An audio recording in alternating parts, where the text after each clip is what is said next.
What God cannot do does not exist. What a rod cannot do does not exist. My name is Jemima, and I'm making this testimony from Abuja.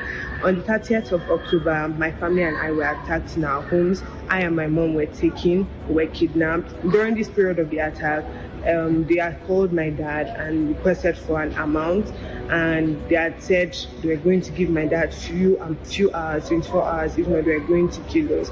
So, when we were with the kidnappers during this period, one of the kidnappers just wanted to kill. He was like, let's just kill these people because they've already paid us for organs. But you know what? I kept praying in my heart. I kept on believing in God that God would do something. And you know what? Where Pastor will always say, if you do not have faith, my faith will stand for you. So I held on to that faith. So few hours later, they had called my dad, and then they asked how much my dad was able to raise. So my dad told them the amount I was able to raise, and they said, oh, okay, by so time, by 8 p.m. my dad should bring the money. So by 8 they had called. My dad had called pleading for more time, because at this time banks were closed. Who would even give you such amount of cash? So my dad had started going around trying to gather cash all around, and time was just against us. One of the leader was just like, let's just kill these people. Like, he just wanted to. It was just so triggered. I don't know why it was so triggered. So, I just had to touch my mom. And then I remember when Pastor will say, put your hands on the floor and say, oh earth, I will not be buried and I shall not bury. Wherever you are, touch the ground.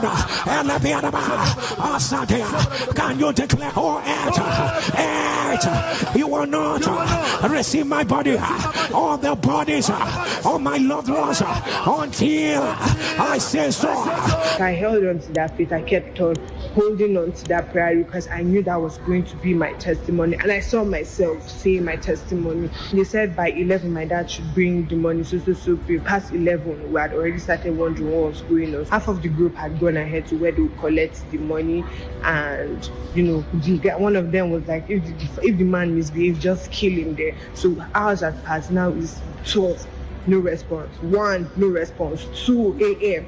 no response. So half of the gang got a call and that they should bring us close to where we meet up with my dad to collect the money. So we had started going there, and lo and behold, on getting there, we saw that the rest of the gang were acting so angry, so agitated, like, oh, so your father thinks he's smart. He thinks that, oh, he could outsmart us. We had agreed. He switched off his phone. We're like, switch off phone. Like, how can daddy switch off his phone? Like, how would daddy switch off his phone in this kind of situation? So immediately I'm like, no, his phone, he didn't switch off his phone. I'm sure his battery must have died. And one of them was like, okay, this is what's going to happen. We'll allow your mom go. Then the next morning, we would call and tell her where to bring the money, because they're going to go with me. We're going to move into another new location. And since my mom could no longer work, because when we're crossing rivers, when we're crossing bushes, she would fall. So she almost became a liability to them. So we had started moving on, and about a few hours into moving into a different bush, all of a sudden, they just stopped.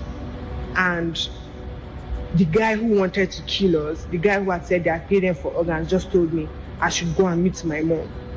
I'm like, wait, is this real? Like, is this a dream? Like, just like that.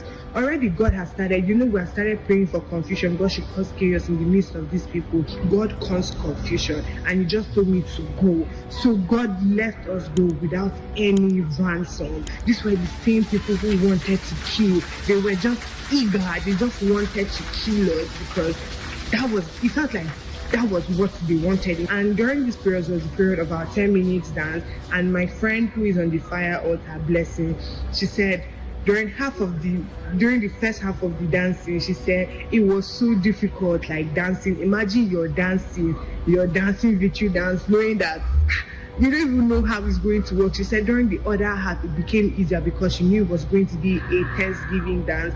I just want to thank God. I always knew I would say my testimony, but I never knew what that testimony would be like. I've been on the fire altar since January 2023, and ever since then my life has changed.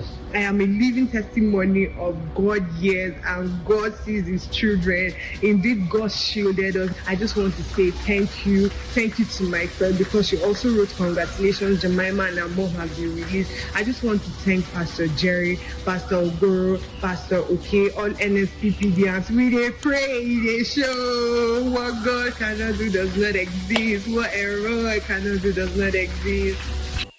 NSPPD, celebrate our God. Celebrate. Celebrate.